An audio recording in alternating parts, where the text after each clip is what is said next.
저는 루카스 박입니다. 포르투갈 리스본의 빈민가에서 태어났죠. 제 이름만 들어도 알 수 있듯이 저는 한국계 혼혈아였습니다. 어린 시절 제게 한국인이라는 정체성은 숨겨야 할 비밀이었어요. 학교에서 아이들은 제 눈 모양을 보고 손가락으로 눈꼬리를 위로 당기며 놀렸습니다. 야, 중국인 하고 소리치거나 니아오 하며 웃었죠. 전 그때마다 얼굴이 빨갛게 달아올랐어요. 가장 기억에 남는 건 초등학교 3학년 때였습니다. 어머니가 싸주신 김밥 도시락을 들고 갔었는데 아이들이 제 도시락을 보고 이상한 냄새 난다며 코를 막았어요. 이게 뭐야? 생선 비린내 나는데? 한 아이가 큰 소리로 말했고 다른 아이들도 웃기 시작했습니다. 그날 전 도시락을 쓰레기통에 버렸어요. 집에 가서 어머니께 앞으로는 샌드위치만 싸달라고 말했습니다. 어머니의 서운한 표정을 지금도 잊을 수 없어요. 아버지는 한국 분이셨지만 한국 이야기를 거의 하지 않으셨습니다. 과묵한 성격이셨죠. 가끔 제가 아빠는 왜 한국에서 왔어요? 라고 물으면 그냥 일 때문에 라고만 답하셨어요. 더 자세한 이야기는 들을 수 없었습니다. 집에서도 한국어는 금기였어요. 아버지가 한국 친구와 전화할 때 나오는 한국어 소리만 들어도 전방으로 도망쳤습니다. 그 언어가 제게는 부끄러움의 상징이었거든요. 중학교에 올라가서도 상황은 크게 달라지지 않았어요. 반 친구들은 여전히 제 외모 때문에 놀렸고 전 점점 더 움츠러들게 되었습니다. 거울을 볼 때마다 왜 나는 이렇게 생겼을까 하는 생각이 들었어요. 그런 제가 아시아에 관심을 갖게 된 건 고등학교 2학년 때였습니다. 경제 수업에서 선생님이 21세기는 아시아의 시대라고 말씀하셨거든요. 특히 중국 경제 성장에 대한 이야기를 들으면서 생각했죠. 아시아에서 성공하려면 중국이다. 그때부터 전 중국어를 독학하기 시작했습니다. 도서관에서 중국어 교재를 빌려와 혼자 공부했어요. 발음이 어려웠지만 포기하지 않았습니다. 중국어만 잘하면 제 아시아계 외모가 오히려 장점이 될 수 있다고 생각했거든요. 대학교 3학년이 되자 교환학생 기회가 생겼습니다. 전 망설임 없이 중국 상하이의 푸단대학교를 선택했어요. 친구들은 왜 하필 중국이야? 라고 물었지만 전 확신했습니다. 중국이 미래다. 거기서 성공할 거야. 교환학생 신청서를 작성하면서도 한국계라는 사실은 최대한 숨겼어요. 지원 동기에도 글로벌 경제 중심지인 중국에서 비즈니스를 배우고 싶다고만 썼습니다. 한국과 관련된 내용은 한 줄도 넣지 않았죠. 출발 전날 밤, 아버지가 제 방에 들어오셨어요. 루카스야, 중국 가서 좋은 경험 많이 해라. 그리고 잠시 망설이시더니 혹시 한국 사람들도 만나게 되면 너무 피하지는 마라. 전 그때 왜 굳이 한국 사람을 만나야 해요? 라고 대답했습니다. 아버지는 더 이상 말씀하지 않으셨어요. 비행기 안에서 전 중국어 회화책을 계속 읽었습니다. 완벽한 중국어로 현지인들과 소통하는 모습을 상상했어요. 드디어 제 아시아계 정체성을 당당하게 활용할 때가 온 것 같았습니다. 하지만 한국인이라는 정체성만은 여전히 짐이었어요. 상하이에서도 절대 들키지 않을 거라고 다짐했습니다. 전 그저 포르투갈에서 온 교환학생일 뿐이었거든요. 공항에 도착했을 때의 설렘을 지금도 기억해요. 드디어 새로운 시작이었습니다. 한국인 루카스 박이 아닌 그냥 루카스로 살 수 있는 곳 말이에요. 상하이 푸동공항에서 나오자마자 전 흥분을 감출 수 없었습니다. 드디어 꿈에 그리던 중국 땅을 밟은 거였죠. 공항 밖으로 나가는 길에 중국어 간판들이 눈에 들어왔어요. 그동안 책으로만 보던 한자들이 실제로 거리 곳곳에 펼쳐져 있었습니다. 택시를 타고 푸단대학교로 향하는 길이었어요. 창밖으로 보이는 상하이의 스카이라인이 정말 장관이었습니다. 드디어 여기까지 왔구나 하는 생각에 가슴이 벅찼죠. 기숙사에 짐을 풀고 나서 근처를 둘러보기로 했습니다. 대학가 특유의 활기찬 분위기가 좋았어요. 여러 카페와 식당들이 즐비했고 젊은 학생들로 북적였습니다. 한 카페 앞에서 발걸음을 멈췄어요. 분위기가 좋아 보여서 들어가려고 했는데 그때였습니다. 안녕하세요. 갑자기 들려온 그 소리에 전 몸이 굳었어요. 분명히 한국어였습니다. 제가 그토록 피하려 했던 바로 그 언어 말이죠. 카페 안쪽 테이블에 앉은 커플이 보였습니다. 남자는 중국인 같았고 여자는 한국인이었어요. 여자가 남자에게 한국어로 뭔가를 설명하고 있었습니다. 이거 정말 맛있어요. 한국에서는 이런 걸 호떡이라고 불러요. 남자가 어설픈 한국어로 대답했어요. 호떡, 어려워요. 여자가 웃으며 말했습니다. 괜찮아요. 천천히 배우면 돼요. 전 그 자리에서 움직일 수 없었어요. 심장이 빠르게 뛰기 시작했습니다. 어린 시절 학교에서 들었던 조롱의 기억들이 되살아났죠. 그런데 이상했어요. 여기서는 아무도 그 한국인 여자를 이상하게 보지 않았습니다. 카페 안으로 들어갈 용기가 나지 않아서 그냥 지나쳤어요.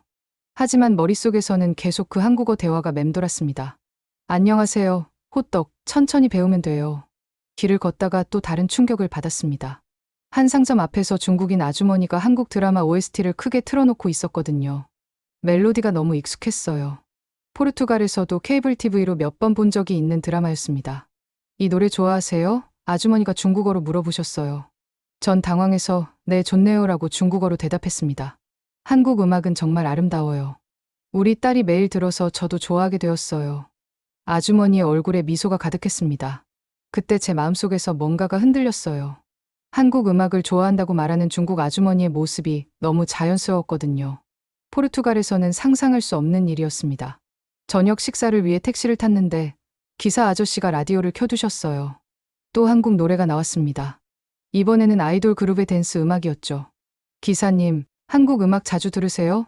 전 호기심을 참지 못하고 물어봤어요. 기사 아저씨가 백미러로 저를 보며 웃었습니다. 우리 딸이 한국 가수들을 너무 좋아해서 말이에요. 처음에는 시끄럽다고 생각했는데 듣다 보니 중독성이 있어요. 잠시 신호등에서 멈췄을 때 아저씨가 계속 말씀하셨어요. 딸이 한국어도 배우고 있어요. 한국 가수들 덕분에 공부도 열심히 하게 되었고 꿈도 생겼다고 하네요. 정말 신기한 일이죠. 전 할 말을 잃었습니다. 한국 가수 음악이 딸의 삶을 바꿨다는 그 말이 계속 머릿속에 맴돌았어요. 기숙사로 돌아가는 길에 또 다른 놀라운 광경을 목격했습니다. 대학 앞 광장에서 중국 학생들이 한국 아이돌 댄스를 연습하고 있었거든요. 음악에 맞춰 완벽하게 안무를 따라하는 모습이 정말 인상적이었어요. 와, 정말 잘하네. 전 무의식 중에 한국어로 중얼거렸습니다. 그리고 깜짝 놀랐어요. 제가 한국어를 썼다는 사실에 말이죠. 방에 돌아와서 침대에 누웠는데 잠이 오지 않았습니다. 하루 종일 겪은 일들이 너무 충격적이었거든요. 제가 그토록 숨기려 했던 한국이라는 나라가 여기 상하이에서는 당당히, 아니 오히려 사랑받고 있었습니다. 포르투갈에서는 한국인이라는 게 부끄러운 일이었는데 여기서는 완전히 다른 대접을 받고 있었어요. 사람들이 한국 문화를 동경하고 한국어를 배우려 하고 한국 음악을 즐겨 듣고 있었습니다. 내가 뭘 잘못 생각하고 있었던 걸까? 그런 의문이 들기 시작했어요. 핸드폰으로 한국 관련 뉴스를 검색해봤습니다. 중국에서 한류가 얼마나 인기인지에 대한 기사들이 수없이 나왔어요. 드라마, 음악, 패션, 화장품까지 모든 분야에서 한국 문화가 중국 젊은이들에게 큰 영향을 미치고 있었습니다. 전 그동안 제가 얼마나 좁은 시각으로 세상을 봤는지 깨달았어요. 포르투갈의 작은 빈민가에서 겪은 경험만으로 한국 전체를 판단했던 거였죠. 창밖을 내다보니 상하이의 밤이 아름답게 빛나고 있었습니다. 내일은 첫 수업이 있는 날이었어요. 과연 어떤 일들이 기다리고 있을까요? 그날 밤 전 이상한 꿈을 꿨습니다. 어린 시절 학교에서 김밥 도시락으로 놀림받던 그 장면이었는데 이번에는 아이들이 와, 김밥이다. 나도 먹어보고 싶어 라고 말하는 꿈이었어요. 정말 이상한 꿈이었습니다. 다음 날 아침 첫 수업을 위해 강의실로 향했습니다. 수업 제목은 아시아 커뮤니케이션 전략이었어요. 제가 가장 기대했던 수업이었죠. 아시아 시장에서의 마케팅과 비즈니스 전략을 배울 수 있을 거라고 생각했거든요. 강의실에 들어서니 이미 많은 학생들이 앉아 있었습니다. 대부분 중국인 학생들이었고 몇몇 외국인 교환학생들도 보였어요. 전 뒷자리에 조용히 앉았습니다. 교수님이 들어오셨어요. 중년의 중국인 남성이셨는데 영어로 수업을 진행하신다고 하셨습니다. 오늘은 아시아 시장에서 가장 성공적인 문화 마케팅 사례들을 살펴보겠습니다. 전 노트북을 꺼내며 기대에 부풀었어요. 드디어 실용적인 비즈니스 지식을 배울 수 있겠구나 싶었거든요. 교수님이 첫 번째 질문을 던지셨습니다. 지난 20년간 중국 광고 시장에 가장 큰 영향을 미친 국가는 어디라고 생각하십니까? 전 당연히 미국이나 일본이라는 답이 나올 거라고 예상했어요. 그런데 놀랍게도 학생들 대부분이 손을 들고 같은 답을 외쳤습니다. 한국입니다. 전 귀를 의심했어요. 정말 한국이라고 말한 건가요? 교수님이 웃으시며 고개를 끄덕이셨습니다. 맞습니다. 한국이죠. 이제 그 이유를 구체적으로 살펴보겠습니다. 스크린에 첫 번째 슬라이드가 떴어요. 한류의 중국 마케팅 혁명이라는 제목이었습니다. 교수님이 설명을 시작하셨어요. 2000년대 초 한국 드라마 겨울연가가 중국에 방영되면서 모든 것이 바뀌었습니다. 이전까지 중국 소비자들은 서구 브랜드만을 선호했는데 갑자기 한국 제품에 열광하기 시작했어요. 다음 슬라이드에는 화장품 광고들이 나왔습니다. 모두 한국 브랜드들이었어요. 한국 화장품 브랜드들이 중국 시장에서 어떻게 성공했는지 보세요. 그들은 단순히 제품을 파는 게 아니라 라이프 스타일을 팔았습니다. 제 옆에 앉은 중국인 여학생이 작은 소리로 정말 그래요라고 중얼거렸어요. 제 언니도 한국 화장품만 써요. 교수님이 계속 설명하셨습니다. 한국 브랜드들의 마케팅 전략은 혁신적이었어요. 감성적 스토리텔링, 스타 마케팅, 그리고 무엇보다 한국적인 것을 당당하게 내세웠죠. 크린의 패션 브랜드 광고들이 나타났어요. 이것도 모두 한국 브랜드들이었습니다. 한국 패션 브랜드들도 마찬가지예요. 그들은 K-팝 스타일이라는 새로운 패션 코드를 만들어냈습니다. 전 점점 당황스러워졌어요. 수업 내용이 온통 한국 이야기뿐이었거든요. 음식업계는 어떨까요? 교수님이 다음 슬라이드를 보여주셨어요. 중국 내 한국 음식점들의 성장 그래프였습니다. 치킨, 떡볶이, 김치찌개.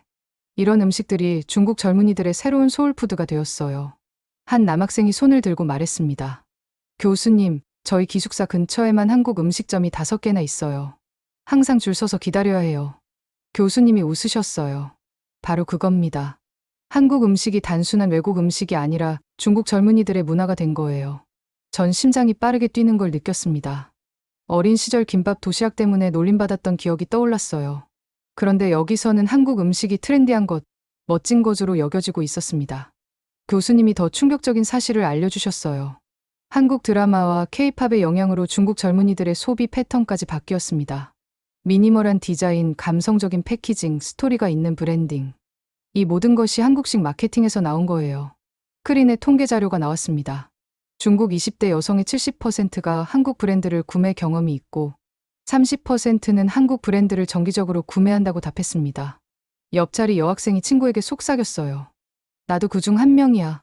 한국 제품이 정말 좋더라. 교수님의 설명은 계속되었습니다. 가장 놀라운 건 브랜드 충성도예요. 한국 브랜드 소비자들은 다른 어떤 나라 브랜드보다 높은 충성도를 보여줍니다. 이는 단순한 제품 구매가 아니라 문화적 동조 현상이에요. 전 수업 내내 한마디도 하지 못했습니다. 그냥 듣기만 했어요. 머릿속이 너무 복잡했거든요. 한국의 성공 비결은 무엇일까요? 교수님이 마지막 질문을 던지셨어요. 한 학생이 대답했습니다. 진정성이요. 한국 문화에는 진정성이 있어요. 다른 학생이 이어서 말했어요. 그리고 혁신적이에요.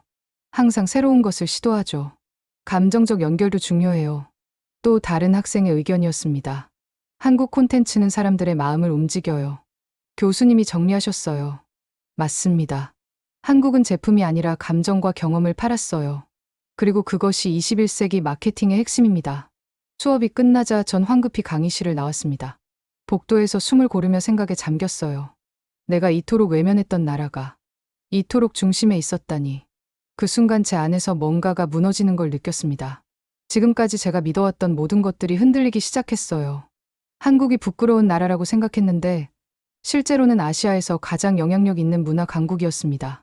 제가 숨기려 했던 정체성이 사실은 자랑스러워해야 할 것이었던 거죠. 계단에 앉아서 한참을 멍하니 있었어요. 포르투갈에서의 어린 시절이 얼마나 편협했는지 깨달았습니다. 작은 세계에서의 경험으로 큰 세계를 판단했던 거였어요. 그때 한 중국인 학생이 다가와서 말을 걸었습니다. 수업 어땠어요? 정말 흥미롭지 않았나요? 전 고개를 끄덕였어요. 네, 정말 놀라웠습니다. 저는 한국 문화를 정말 좋아해요. 언젠가 한국에 가보고 싶어요. 그 학생의 눈이 반짝였습니다. 전 그 순간 무언가 결심했어요. 더 이상 한국을 피하지 않겠다고 말이에요. 그날 오후, 전 도서관으로 향했습니다. 수업에서 받은 충격을 정리하고 싶었거든요. 도서관 3층에 조용한 열람실이 있다고 들었어요. 계단을 올라가다가 2층에서 이상한 소리가 들렸습니다.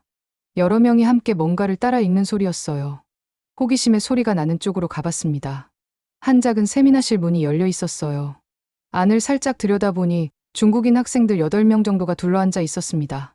그런데 그들이 읽고 있는 건 안녕하세요. 저는 리밍입니다. 만나서 반갑습니다. 한국어였어요. 중국인 학생들이 한국어를 연습하고 있었던 겁니다. 전 문 옆에 숨어서 몰래 지켜봤어요. 발음이 어설프긴 했지만 정말 열심히 따라하고 있었습니다. 선생님, 이 발음이 맞나요? 한 여학생이 물어봤어요. 응, 좋아졌어. 하지만 안녕하세요 할 때 세를 좀 더 부드럽게 해봐. 리더 역할을 하는 남학생이 답했습니다. 전 깜짝 놀랐어요. 그 남학생의 한국어 발음이 꽤 정확했거든요. 포르투갈에서 잘한 저보다 나을 정도였습니다. 오늘은 자기소개 연습을 더 해보자. 리더 학생이 말했어요. 한국 드라마에서 자주 나오는 표현들로 한 명씩 돌아가며 자기소개를 했습니다. 안녕하세요. 저는 왕샤오밍이에요. 20살이고 경영학과 학생입니다. 어색하지만 정성스러운 발음이었어요. 전 무의식 중에 따라서 중얼거렸습니다. 안녕하세요. 저는 루카스 박이에요. 그때 깨달았어요. 제가 한국어로 자기소개를 하고 있었다는 걸 말이죠. 그것도 아주 자연스럽게. 다른 세미나실에서도 소리가 들렸어요. 또 다른 한국어 스터디 그룹이 있었던 겁니다. 도서관 안내판을 보니 정말 놀라웠어요. 한국어 학습 그룹이 무려 3개나 등록되어 있었습니다. 세 번째 그룹방 앞을 지나가는데 안에서 한국 노래가 들렸어요. 들어가서 보고 싶었지만 용기가 나지 않았습니다. 결국 3층 열람실에 앉았는데 집중이 안 되더라고요. 계속 아래층 한국어 연습 소리가 신경 쓰였거든요. 책을 펼쳐놓고 있었지만 한 줄도 읽지 못했어요. 1시간쯤 지났을까요? 1층으로 내려가는 길에 한국어 그룹 학생들을 다시 만났습니다. 쉬는 시간인지 복도에서 대화하고 있었어요. 리밍아, 한국어 배우는 게 정말 어렵다. 한 여학생이 중국어로 말했어요. 리밍이 대답했습니다. 하지만 재미있잖아. 그리고 한국어를 배우면 한국 사람처럼 생각할 수 있게 된대. 전 그 말에 발걸음을 멈췄어요. 한국어를 배우면 한국 사람처럼 생각할 수 있게 된다고? 다른 학생이 말했어요. 맞아. 언어에는 그 나라 사람들의 정서가 담겨 있다고 하잖아. 한국어에는 특히 감정 표현이 섬세해. 리밍이 계속 설명했어요. 우리 중국어로는 표현하기 어려운 뉘앙스들이 있어. 여학생이 궁금해했어요. 예를 들면? 정이라는 개념? 이건 정말 한국어로만 제대로 표현할 수 있는 것 같아. 전 더 듣고 싶어서 가까이 다가갔어요. 하지만 들키고 싶지는 않았죠. 그리고 한국어는 존댓말 체계가 정말 복잡하면서도 아름다워. 리밍의 눈이 반짝였어요. 상대방을 배려하는 마음이 언어 속에 녹아 있어. 다른 남학생이 거들었습니다. 저번에 한국 드라마 보는데 주인공이 고마워요라고 할 때와 감사합니다라고 할 때 느낌이 완전 달랐어. 전 깊이 공감했어요. 어렸을 때 아버지께서 가끔 쓰시던 한국어 표현들이 떠올랐습니다. 그때는 이해하지 못했지만 지금 생각해보니 그 미묘한 차이들이 기억났어요. 리밍이 말을 이었어요. 한국어를 배우면서 한국 문화도 더 깊이 이해할 수 있게 되는 것 같아. 단순히 드라마나 음악을 즐기는 게 아니라. 정말 그래. 언어를 알고 나서 한국 예능 프로그램을 보니까 훨씬 재미있더라. 여학생이 맞장구 쳤어요. 전 그들의 대화를 들으며 묘한 감정이 들었습니다. 부러움 같은 것이었어요. 그들은 한국어와 한국 문화를 순수한 호기심과 열정으로 대하고 있었거든요. 저한테는 태어날 때부터 주어진 것이었는데 정작 전 그것을 거부하고 있었어요. 반면 이 중국 학생들은 그것을 간절히 배우고 싶어 했습니다. 기숙사로 돌아가는 길에 문득 궁금해졌어요. 제가 실제로 한국어를 얼마나 할 수 있을까? 방에 도착해서 거울 앞에 섰습니다. 그리고 조심스럽게 한국어로 말해봤어요. 안녕하세요. 저는 루카스 박입니다. 발음이 어색했어요. 어렸을 때 들었던 아버지의 발음과는 달랐습니다. 다시 시도해봤어요. 저는 한국계 포르투갈인입니다. 이번에는 조금 더 자연스러웠어요. 신기한 일이었습니다. 책상에 앉아서 공책을 꺼냈어요. 그리고 도서관에서 들었던 한국어 단어들을 적어보기 시작했습니다. 안녕하세요. 만나서 반갑습니다. 감사합니다. 적으면서 느꼈어요. 한국어가 생각보다 아름다운 언어라는 걸 말이죠. 포르투갈어나 중국어와는 다른 독특한 리듬이 있었습니다. 그날 밤 침대에 누워서 한국어로 생각해보려고 노력했어요. 오늘 하루는 어땠을까? 내일은 뭘 할까? 어색했지만 불가능하지는 않았습니다. 머릿속 어딘가에 한국어가 잠들어 있었던 거였어요. 문득 리밍의 말이 떠올랐습니다. 한국어를 배우면 한국 사람처럼 생각할 수 있게 된다. 그렇다면 전 이미 한국 사람처럼 생각할 수 있는 열쇠를 가지고 있었던 건 아닐까요? 단지 그 열쇠를 사용하지 않고 있었을 뿐. 핸드폰으로 한국어 학습 앱을 검색해봤어요. 정말 많은 앱들이 나왔습니다. 그중 하나를 다운로드했어요. 첫 번째 레슨을 시작했습니다. 안녕하세요부터 다시 배우는 거였어요. 마치 처음 한국어를 접하는 외국인처럼 말이죠. 하지만 이상하게도 기분이 좋았어요. 마침내 제가 피해왔던 무언가와 정면으로 마주하고 있었거든요. 그날 밤전 결심했습니다. 내일은 용기를 내서 도서관 한국어 그룹에 참여해보자고 말이에요. 다음날 오후 전 도서관으로 향했습니다. 어제 밤 다짐했던 대로 한국어 그룹에 참여해보려고요. 하지만 막상 세미나실 앞에 서니 발걸음이 무거워졌어요. 과연 들어가도 될까?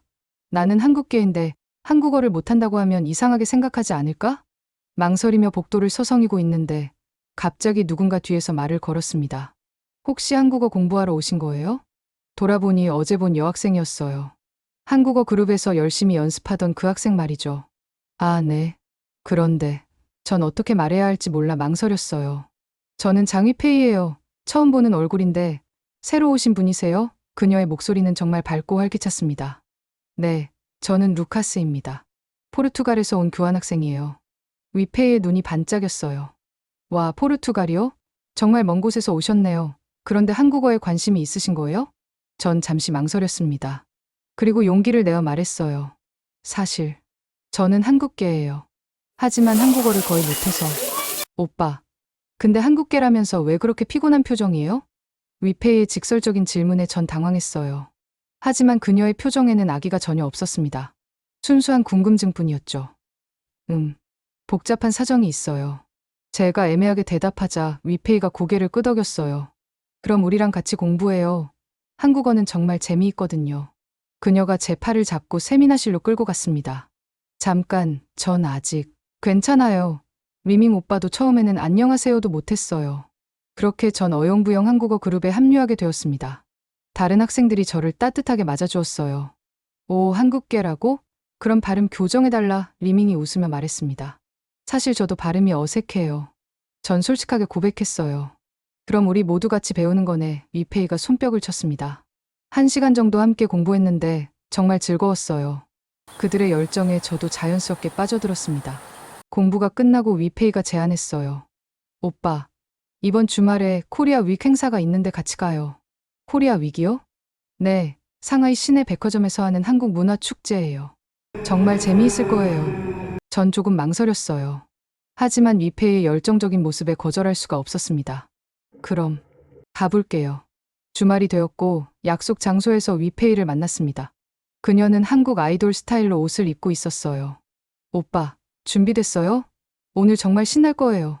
지하철을 타고 난징동무역으로 갔습니다. 역에서 나오자마자 놀라운 광경이 펼쳐졌어요.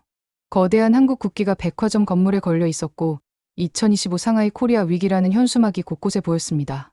정말 상상도 못했던 규모였어요. 와, 전 입이 다물어지지 않았습니다.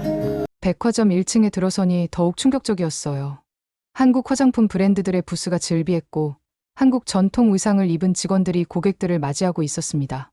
여기서 한국 화장품 체험할 수 있어요. 위페이가 흥미진진하게 말했어요. 한 부스에서는 한복 체험을 하고 있었습니다. 중국인들이 한복을 입고 사진을 찍고 있었어요. 모두들 정말 즐거워 보였습니다. 2층으로 올라가니 한식 체험 코너가 있었어요. 김치 만들기, 불고기 구워보기, 떡볶이 시식 등등. 정말 다양한 프로그램이 진행되고 있었습니다. 오빠, 저 김치 만들기 해봐요. 위페이가 제 손을 잡고 끌고 갔어요. 김치 만들기 부스에는 한국인 요리사가 있었습니다. 그분이 중국어로 설명하시는 걸 들으니 신기했어요. 김치는 한국인의 소울푸드입니다. 발효 음식으로 건강에도 정말 좋아요. 옆에서 김치를 만들던 중국인 아주머니가 말씀하셨어요. 우리 딸이 한국 드라마 보고 김치를 너무 먹고 싶어 해서 배우러 왔어요. 전 그 말을 들으며 어린 시절을 떠올렸습니다. 어머니가 만들어주시던 김치찌개 냄새, 그때는 부끄러워했었는데 말이에요. 3층에서는 K-팝 댄스 경연대회가 열리고 있었습니다. 중국 젊은이들이 한국 아이돌 안무를 완벽하게 소화하고 있었어요. 정말 잘한다. 전 감탄했습니다. 위페이가 제 어깨를 툭 쳤어요. 오빠도 춤 배워봐요. 아니에요, 전 춤은.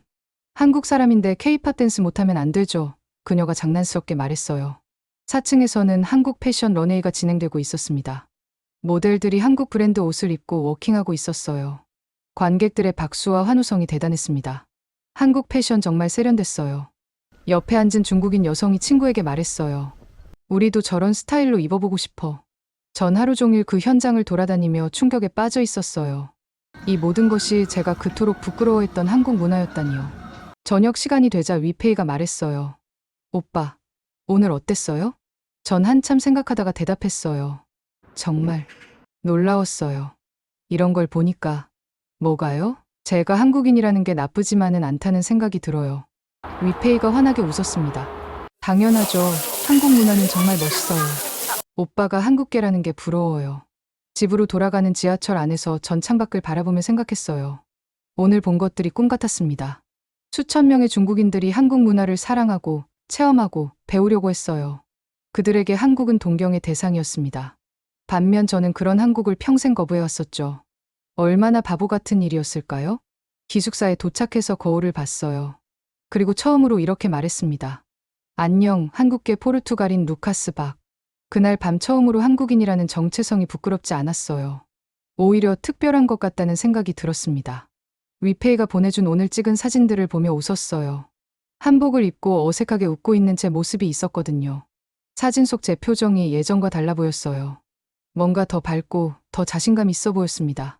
그날 밤 전 아버지께 메시지를 보냈어요. 아빠, 오늘 한국 문화축제에 다녀왔어요. 정말 신기한 경험이었어요. 곧바로 답장이 왔습니다. 그래? 어땠니? 생각보다 훨씬 좋았어요. 한국이 이렇게 멋진 나라인 줄 몰랐어요. 그걸 이제야 알았구나. 아버지의 답장에는 뭔가 뭉클한 기분이 느껴졌어요. 한 달이 흘렀고 드디어 인턴십을 시작할 때가 되었습니다. 제가 지원한 곳은 상하이의 유명한 소비재 마케팅 회사인 브라이트 마케팅이었어요. 아시아 시장 전문 컨설팅으로 유명한 회사였죠. 첫 출근 날, 전 정장을 차려입고 회사로 향했습니다. 32층에 위치한 사무실에서 내려다본 상하이 전경희 정말 장관이었어요. 루카스, 안녕하세요. 저는 리웨이 팀장입니다. 쟤를 담당할 팀장님이 인사해 주셨어요. 40대 중반의 차분한 분이셨습니다. 앞으로 3개월 동안 우리 아시아 마케팅 전략팀에서 인턴으로 일하게 될 거예요. 포르투갈에서 왔다고 들었는데 유럽 관점에서 아시아 시장을 바라보는 시각을 기대하고 있어요. 팀원들을 소개받았습니다. 모두 20대 후반에서 30대 초반의 젊은 직원들이었어요. 이들은 중국 내 다양한 브랜드의 마케팅 전략을 수립하는 일을 했습니다. 루카스, 첫 주에는 우리가 어떤 일을 하는지 파악해 보세요. 여기 지난달 프로젝트 보고서들이 있어요. 장링이라는 선배가 두꺼운 파일을 건네주었습니다. 전 열심히 보고서들을 읽기 시작했어요. 대부분 중국 소비자들의 구매 패턴과 브랜드 선호도에 관한 내용이었습니다. 그런데 이상한 점을 발견했어요. 거의 모든 보고서에서 한국 브랜드가 벤치마킹 대상으로 언급되고 있었거든요. 화장품 시장에서 한국 브랜드 전략 분석, 패션업계 한국식 마케팅 성공 사례, 식품업계에서 배우는 한국의 감성 마케팅. 제목만 봐도 한국 이야기 투성이었어요. 점심시간에 장링 선배에게 물어봤습니다. 선배님, 왜 한국 브랜드 연구를 이렇게 많이 하나요? 장링이 웃으며 대답했어요. 요즘 우리 회사는 일본보다 한국을 더 벤치마킹해요. 실전에서 통하거든요. 실전에서 통한다는 게? 한국식 마케팅 전략을 적용한 중국 브랜드들이 실제로 매출이 늘어나는 거예요. 데이터로 증명되고 있어요. 오후에 리웨이 팀장님이 저를 불러서 말씀하셨어요. 루카스, 특별한 프로젝트를 하나 맡아보세요. 신입 인턴에게는 보통 안 주는 건데 당신이라면 흥미로워할 것 같아서요. 어떤 프로젝트인가요? 한국의 소비심리 분석 프로젝트예요. 우리 회사 최고 기밀사항 중 하나죠. 팀장님이 건네준 파일에는 극비라는 빨간 도장이 찍혀 있었어요. 제목을 보고 깜짝 놀랐습니다. 한국의 소비심리 분석과 중국 적용 방안 2025년 전략 보고서. 이 보고서는 회사 밖으로 절대 유출되면 안 돼요. 하지만 읽어보면 정말 도움이 될 거예요. 사무실 한쪽 조용한 공간에 앉아서 보고서를 펼쳤습니다. 첫 페이지부터 충격이었어요. 한국 소비자들은 세계에서 가장 까다로운 소비자 집단 중 하나다. 하지만 그들의 마음을 사로잡으면 가장 충성도 높은 고객이 된다. 보고서는 한국 소비자들의 특징을 세밀하게 분석하고 있었습니다. 한국 소비자들의 첫 번째 특징, 스토리텔링에 민감하다. 단순한 제품이 아니라 그 제품에 담긴 이야기를 구매한다. 구체적인 사례들이 나와 있었어요. 한국에서 성공한 브랜드들이 어떻게 감성적인 스토리를 만들어냈는지 상세히 설명되어 있었습니다. 두 번째 특징, 미니멀리즘을 추구한다. 화려함보다는 절제된 아름다움을 선호한다. 이 부분을 읽으며 생각났어요. 어렸을 때 우리 집이 다른 포르투갈 가정들보다 심플했던 건 말이죠. 아버지의 취향이었는데 지금 생각해보니 한국적인 감성이었던 것 같아요. 세 번째 특징, 품질에 대한 기준이 매우 높다. 겉모습만 화려한 제품은 금세 외면당한다. 계속 읽어나가니 더욱 놀라운 내용들이 나왔어요. 한국 소비자들의 브랜드 충성도는 아시아 최고 수준이다. 하지만 그 충성도를 얻기까지는 까다로운 검증 과정을 거쳐야 한다. 중간쯤에는 실제 적용 사례들이 나와 있었습니다. 중국 화장품 브랜드 A사가 한국식 마케팅 전략을 도입한 결과 6개월 만에 매출이 40% 증가했다. 중국 패션 브랜드 B사는 한국의 미니멀 디자인 철학을 적용해 중국 젊은층의 선택을 받았다. 보고서 말미에는 이런 결론이 있었어요. 한국식 소비 문화는 단순히 한국에만 적용되는 것이 아니다. 아시아 전체, 특히 중국 시장에서도 통용되는 보편적 가치를 담고 있다. 전 보고서를 읽으며 소름이 돋았어요. 제가 평생 부끄러워했던 한국적인 것들이 여기서는 연구 대상이었고 성공의 비결로 여겨지고 있었거든요. 보고서에는 한국 브랜드들의 마케팅 비밀이 빼곡히 적혀 있었습니다. 감성적 브랜딩, 스타 마케팅, 한정판 전략, 고객과의 소통 방식까지. 이 모든 게 한국에서 나온 거구나. 전 중얼거렸어요. 그때 장링 선배가 다가왔습니다. 어때요? 재미있죠? 정말 놀라워요. 한국이 이렇게 대단한 줄 몰랐어요. 한국 기업들의 마케팅 센스는 정말 독특해요. 감성과 이성을 절묘하게 조합하거든요. 선배가 계속 설명해 주었어요. 특히 브랜드 스토리텔링 분야에서는 한국이 세계 최고 수준이에요. 그래서 우리도 한국 기업들의 전략을 계속 연구하고 있어요. 퇴근길에 전 생각에 잠겼습니다. 오늘 본 보고서의 내용들이 계속 머릿속을 맴돌았어요. 한국 소비자들의 특징으로 나열된 것들. 스토리텔링에 대한 민감성, 미니멀리즘 추구, 품질에 대한 높은 기준. 이 모든 것들이 어디서 많이 본 것 같았어요. 그러다 깨달았습니다. 바로 아버지의 모습이었어요. 아버지는 항상 물건을 살 때 신중하셨고 화려한 것보다는 실용적이고 간결한 것을 좋아하셨습니다. 그리고 한번 마음에 든 브랜드는 계속 고집하셨죠. 전 그것이 그냥 아버지 개인의 성격인 줄 알았는데 사실은 한국적인 소비 문화였던 거였어요.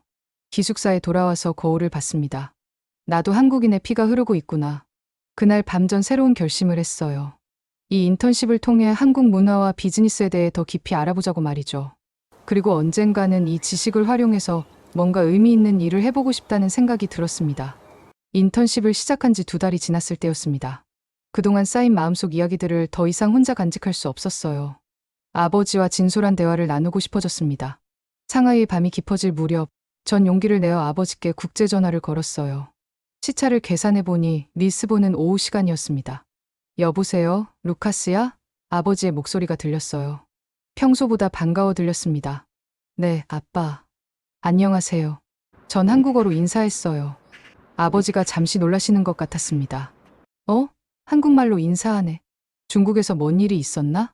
전 깊게 숨을 들이쉬고 말하기 시작했어요. 아빠, 제가 여기서 정말 많은 걸 배웠어요. 특히 한국에 대해서요. 아버지는 조용히 들으셨습니다. 아빠, 저 한국을 부끄러워했던 게 정말 미안해요. 제 목소리가 떨렸어요. 여기 와서 알았어요. 한국이 얼마나 대단한 나라인지 말이에요. 아버지가 한참 침묵하시더니 물어보셨어요. 무슨 일이 있었는지 얘기해봐라. 전 지난 2달간의 경험을 차근차근 들려드렸습니다.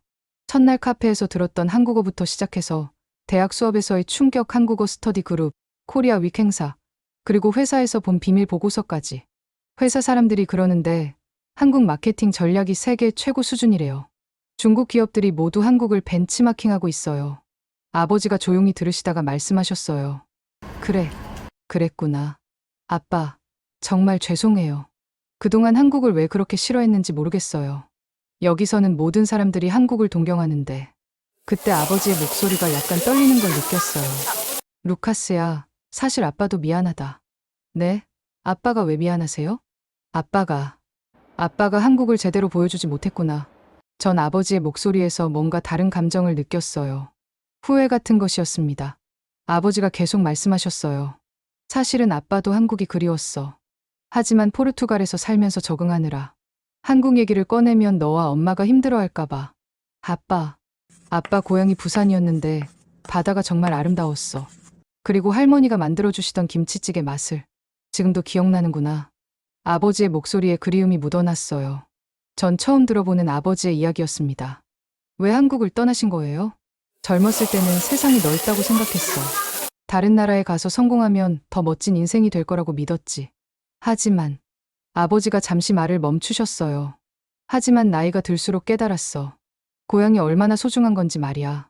전 가슴이 먹먹해졌어요. 아버지도 저처럼 정체성에 대한 고민이 있으셨던 거였어요.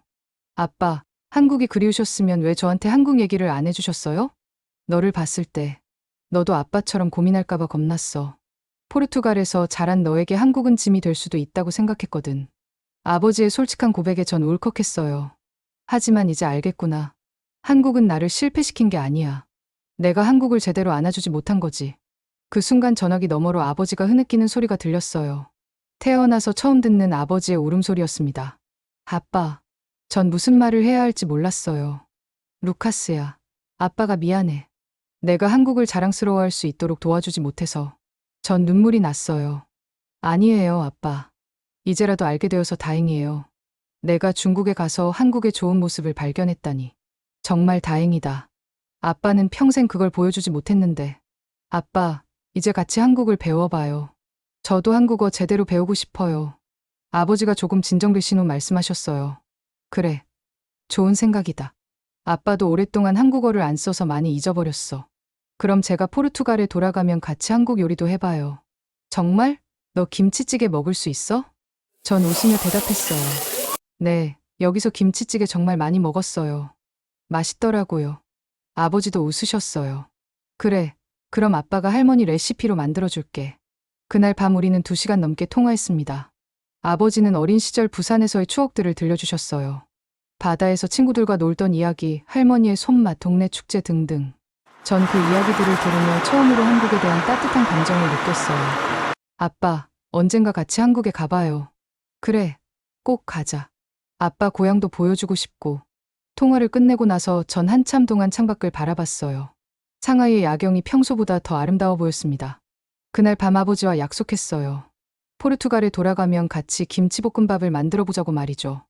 그리고 한국어도 함께 배우자고 했습니다. 다음날 전 장위페이에게 말했어요. 위페이, 저 어젯밤 아빠와 한국 얘기 많이 했어요. 어머, 어떻게 됐어요? 아빠도 사실은 한국이 그리우셨대요. 그동안 혼자 참고 계셨던 거였어요. 위페이가 감동받은 표정으로 말했어요. 정말 좋네요. 이제 오빠도 당당하게 한국인이라고 말할 수 있겠어요. 전 고개를 끄덕였어요. 네, 이제는 부끄럽지 않아요. 그날부터 전 더욱 적극적으로 한국 문화를 탐구하기 시작했습니다. 한국어 공부도 더 열심히 했고, 한국 역사와 문화에 대한 책들도 읽었어요. 무엇보다 아버지와 정기적으로 통화하며 한국 이야기를 나누게 되었습니다. 32년 만에 처음으로 부자가 함께 한국을 이야기하게 된 거였어요. 상하이에서의 마지막 날이 다가왔습니다. 3개월이라는 시간이 이렇게 빨리 지나갈 줄 몰랐어요. 이제 내일이면 포르투갈로 돌아가야 했습니다. 짐을 정리하면서 지난 시간들을 되돌아봤어요. 처음 상하이에 왔을 때와 지금의 제가 완전히 다른 사람이 된 것 같았습니다. 그날 오후 한국어 스터디 그룹 친구들과 마지막 만남을 가졌어요. 장위페이, 미밍, 그리고 다른 멤버들이 모두 나와줬습니다. 오빠, 정말 아쉬워요. 위페이가 아쉬운 표정으로 말했어요. 저도요. 여러분 덕분에 정말 많이 배웠어요. 리밍이 물어봤습니다. 포르투갈에 가서도 한국어 공부 계속할 거죠? 당연하죠. 이제 시작인 거려. 그들과 헤어지고 기숙사로 돌아와서 마지막 준비를 했습니다. 거울 앞에서 한국어로 인사 연습을 해봤어요. 안녕하세요. 저는 루카스 박입니다. 이번에는 정말 자연스러웠어요. 발음도 많이 좋아졌고 무엇보다 자신감이 생겼습니다. 한국어가 자랑스러워요. 거울 속 제 모습에게 말했어요. 다음 날 아침 공항으로 가는 택시 안에서 상하이 거리를 마지막으로 바라봤습니다. 처음 왔을 때는 그냥 큰 도시였는데 이제는 제 인생을 바꿔준 특별한 곳이 되었어요. 기내에서 전 앞으로의 계획을 정리해봤습니다. 먼저 포르투갈에 도착하면 아버지와 약속했던 김치볶음밥을 만들어 볼 거예요. 그리고 한국어 학원에 등록할 예정이었습니다. 가장 중요한 건 졸업 논문이었어요. 원래는 중국 시장 진출 전략으로 쓸 생각이었는데 이제는 주제를 바꾸기로 했습니다. 한중 문화 마케팅 전략 비교 연구로 말이죠.